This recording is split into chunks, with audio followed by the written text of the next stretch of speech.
into the next section. We're going to spend all next week on this section, so we're just going to do 2 examples today to get us started, and then we'll have that to reference on Monday, and we'll do plenty more practice with this stuff on Monday. So, Tuesday, yes.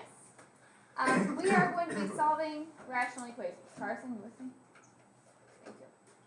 So, that is, when I say rational, that means we have a fraction, right? We've just been graphing rational functions. So we've been graphing things that have fractions. Now we're going to start solving equations that have fractions in them. So here is our first problem. Okay. We have, when we look at this, we know that if we want to add or subtract with fractions, they have to have the same denominator. There are 2 approaches for solving a problem like this.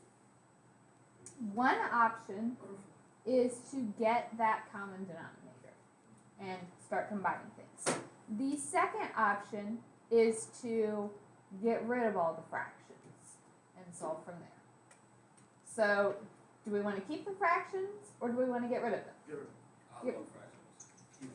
Ryan would like to work with fractions. I think the fractions would be easier. Most people typically like to get rid of the fractions because in general that's kind of the thing that makes the problem more challenging.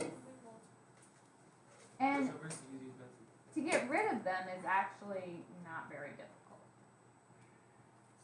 I'm going to space this out a little bit.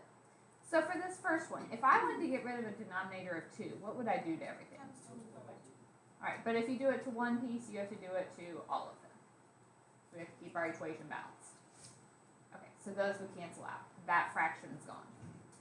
But that didn't get rid of all my fractions. I still have an x minus 1.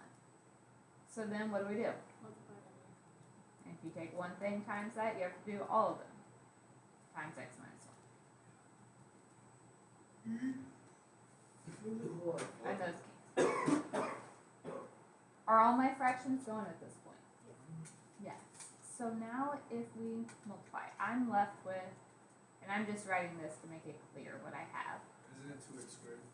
If when we start foiling, yeah. I just gonna write it out before I do that. So this step that I'm writing is optional. I'm just trying to show you exactly what's left.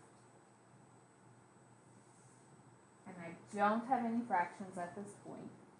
So now we can just multiply it out and solve like normal. So we get 2x squared minus 2x and minus 3x minus 5x plus 3.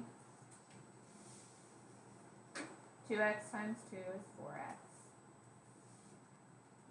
equals 2x squared minus 2x. What would you do here? Okay, get everything on one side. Quadratics, we always set those equal to 0. So, I'll combine these first. So I get 2x squared minus x plus 3 equals 2x squared minus 2x. What happens when I subtract over my 2x squared? I don't even have a quadratic anymore. So if I add over my x, I get 3 equals negative x, so x is negative 3. We do have to check on these problems. Now the check, you're welcome to go back and plug it into everything and it should work, but really what you have to check, if we have a fraction, just think all the stuff we've been talking about with domains and asymptotes. We know the bottom can't be 0. What would make the bottom 0 in this problem? So x cannot be a positive 1. Did I get 1 for my answer? Nope. So we're good. Our answer is negative 3. You like solving the equations? I like doing a lot. All right, last one.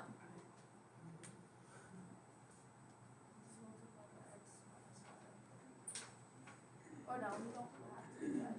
Can you look at this and tell me right now, what is the one thing that cannot be my answer? 5. 5. All right, so I'm just going to make a little note of that. X cannot be 5. All right, I'm going to rewrite this so I have a little more space. So if we wanted to get rid of the fraction, what would I have to multiply by to get rid of this? And if you do it to one term, you do it to every single term. And lucky for us, that cancels both of my fractions. So I don't need to multiply by anything else. I'm left with x plus 5 times the x minus 5 equals 5.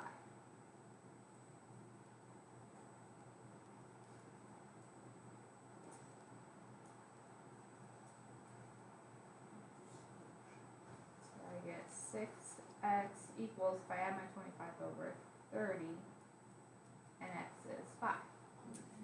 No But it can't be 5, so it is a no solution.